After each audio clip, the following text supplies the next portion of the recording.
Hello everyone. Today I want to talk about code migrations and why they don't have to hurt. But first of all, a bit about me. I'm Dana. I'm 4.5 years at Wix. I'm managing X engineering, core product execution, and I'm Noga's mom.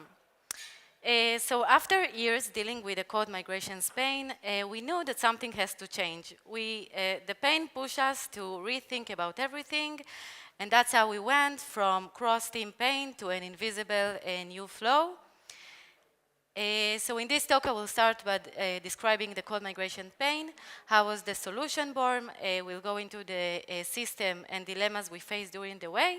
And last, next and takeaways that I will be happy that you will take with you from this talk. So probably all of you, most of you handled code migrations once or more in your day-to-day, such as deprecated libraries, methods deprecation, switching from calling an old method to new method, version upgrades, infra changes happens all the time. It affects dozens of teams' prioritizations. It's always an interruption, and suddenly a small change becomes a month of coordination. Let's say no one wakes up excited to do a migration. And then we got to conclusion that migration slow feature delivery and it pulls people away and their context while they're trying to build. I think the main thing we understood, it's more an organizational challenge than a technical challenge, and that's why it's really hard to make those done and why they takes forever. Every year we run average of 50 code migrations in all weeks, initiated by various infra teams. Each one affects hundreds of repositories, combining all affects 6,000 repositories. And with this, we got a massive amount of time, of developer time, sort of 25% invested in code migrations. So for the past 4 years, what I've been doing is managing cross-team projects, and migration were always the hardest part. Not because they are technically complex, but mainly because it depends on everyone else. So what I needed to do is to request priority shifts, negotiated timelines, just trying to unblock, remind, track everything manually, and repeat. And in some, just to trying to make it happen. At some point, I asked myself, what if migration could just happen? And then Astra Migration was born. We understood that if everyone does the same work in slightly different ways, maybe we can automate the process. And then we said, me and Bar, a few months ago, while we were trying to mitigate meta-site migration, just me and him and 20 teams that are not yet know they are involved.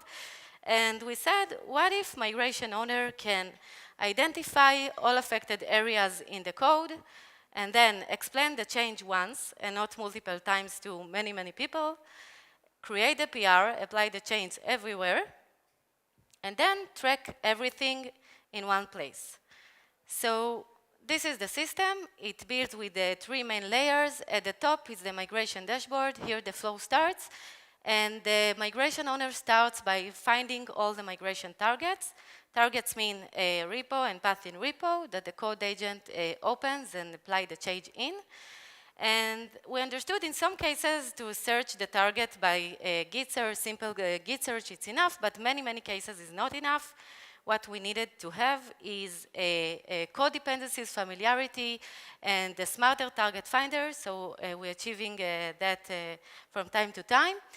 And then in the migration dashboard, the user add the prompt and the script for the migration. Then comes the execution layer. We group the targets and the prompt into a batch, each batch running on build-kite, and in order to create the PR. And today we're also running more code agents, BCA, codecs, and the user also can choose the specific model they want to run. So once PRs are created, we store everything in our database, all the migrations, all the PRs, all the batches, and it pulls statuses from the GitHub actions all the time. Also, the history of each target. If, for example, there is a check status that has changed for a PR during the way, all reflected back to the dashboard and visible forever for migration owner. So this is how the product look alike. This is an example of migration for HIPAA that we needed to add authentication for all PII topic consumers, and means to add app-def ID and app secret in the code. So the flow starts by adding all affected services to the dashboard, and then we added the prompt once. I think in this case, we understood how AI can help us mitigate the migration, while we added all the cases and specifications for each migration target inside the prompt itself. So for each service, for each case, the fix will be covered. So here, instead of talking with 500 service owners, we did a job for them and for us. And also, we were able to identify for each change whether it's rolled out to production or not by checking the specific commit that was added by the code agent if it was part of the release. So we wanted to make sure that our expected result is in production. So far we talked about how migrations are running, but I want to elaborate a bit about the prompts bank. This is the source for all automated changes. It centralizes the migration logic and migration steps, also a prompt, AI prompt, and also script. And the flow starts that the migration owner iteratively improving the prompt by creating first PRs and check that the result is good. And only once the prompt is well defined, we will run it on all migration targets. Another thing is the target finder that I showed before is running periodically, means it's adding migration targets all the time that are identified by the system. So for each new target that will be identified by the system, the same prompt will reuse and create automatically the fix for it. But another interesting part is what if the PR merged but with changes? We store for each target in our database whether there is an additional commit to the commit that was added by the code agent, additional commit that was added manually by the service owner. And in this case, and it was a vision that we had from the beginning, we are fetching the changes into the migration prompt. So the prompt is getting improved from time to time. And it's a conclusion that we are not just storing prompts, we are storing how migration actually success. So this is what allows us to scale. We said, let's take same infra change with different slightly flavors, by same expected result and goal in production and all over the place. Now, instead of creating a big and a massive PR that many teams need to review, we understood a very important thing, that we need to have a clear reviewer, clear owner for each change.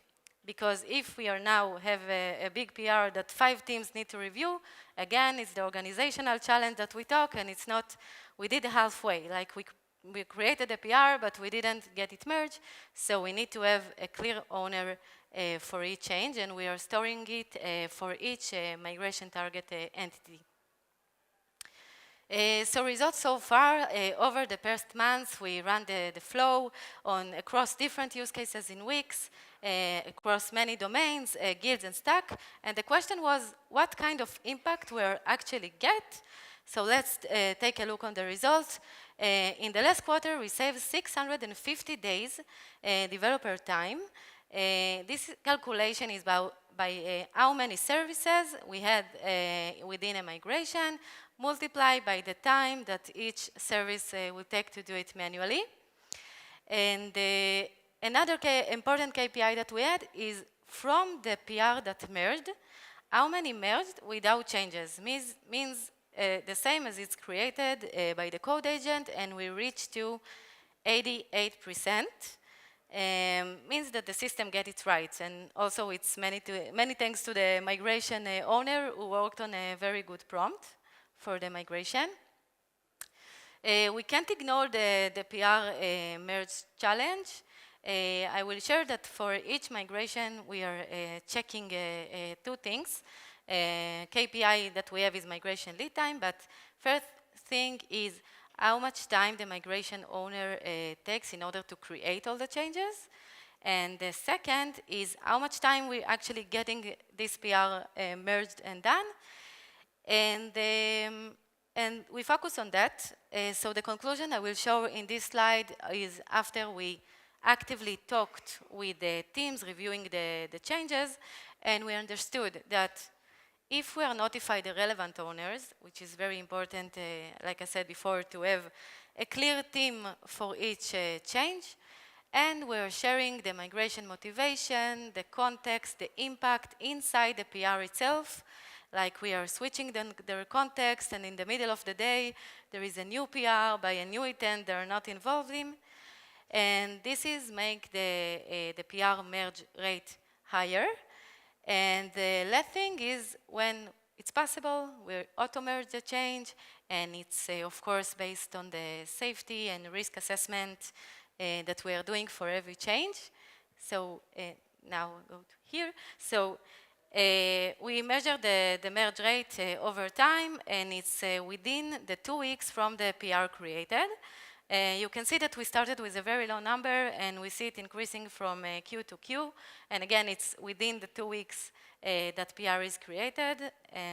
So we got to 60% migration done in 2 weeks. So everything I show you started actually with an idea. And the hardest part wasn't the code. It was believing that the pain is real enough, believing that the solution can exist, even you haven't seen one before, and then working hard until it does. I think the real change here comes from stepping back, look on the pain from a wider perspective, and to optimize the pain itself and not just to optimize around it. So a bit about what's next, because the system is in production, it keeps pushing forward. So already now in beta, you can just talk with our system and mitigate the migration. We have an MCP, you can run it locally. And from the target finder until the prompt creation, until the PR's creation, everything you can do in one conversation. Just need to explain the agent what you need. Automatic detection for new cases. So as I said before, the target finder is something that will run periodically. And for all open migrations, we'll find new targets and create the fix for them. Background execution, migration are just running in the background without waiting to anyone to trigger it. And automatic build failure fixes.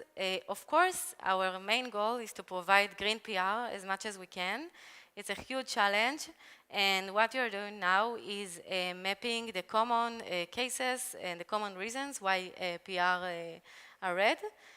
And okay, before I finish, some takeaways that I will be happy that you will take with you. So I think we understood that the code migration bottleneck is more an attention and not an ability. To know the problem deeper and just do it, I think I believe in that all along the way, that our familiarity with the pain could lead to a real solution. Not everything should solve by AI. We use script in many migrations, and the AI is not the key for everything. Move fast. I think I can count on one hand how many meetings I had with Zayman and Bar during we building this product. Almost none. What we actually focusing is work closely with migration owners, understand their pains, work with stakeholders that help us a lot. And if you can solve it for you, scale it for the world. I want to say many thanks to all the people who were involved, and many thanks to all the people who believe in this project. Thank you very much.